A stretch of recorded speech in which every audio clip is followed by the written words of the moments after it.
السلام علیکم سامعین، 19 جمادی الاخری ہے، 12 جنوری ہے۔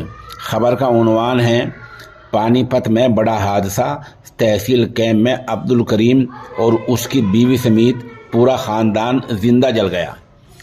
انا للہ و انا الیہ راجعون۔ خبر تھوڑی تفصیل سے سن لیں۔ ہریانہ کے شہر پانی پت کے تحصیل کیمپ میں واقع راہدہ فیکٹری کے نزدیک آج جمعرات کے دن صبح کے وقت بڑا حادثہ ہو گیا ہے۔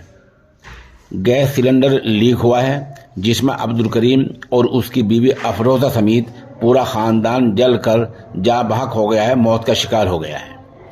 حادثے کے وقت مکان میں میاں بیوی اور 4 بچے موجود تھے۔ جب تک پڑوسی بچانے کے لیے پہنچے تب تک پورا خاندان آگ کی نظر ہو چکا تھا۔ اس بارے میں پانی پت کے ایس پی ششانک کمار ساونت نے سوشل انڈیا نیوز کو بتایا کہ حادثہ سلنڈر پھٹنے سے نہیں بلکہ گیس کے لیک ہونے سے ہوا ہے۔ پولیس اس پورے معاملے کی جانچ کر رہی ہے۔ D S P head quarter Dharambir Kharab نے صحافیوں کو بتایا کہ سلنڈر سے گیس نکلا ہے۔ جیسے یہ لوگ چائے بنانے کے لیے آگ جلانے لگے تو دھماکے سے آگ لگ گئی، دھماکہ ہوا، آگ لگ گئی، جس سے آگ پورے کمرے کے اندر پھیل گئی۔ اس سے اندر ہی سب کا دم گھٹ گیا اور سب مر گئے۔ جاں بحق ہونے والوں میں میاں بیوی اور 4 بچے شامل ہیں۔ بچوں میں 2 لڑکیاں اور 2 لڑکے شامل ہیں۔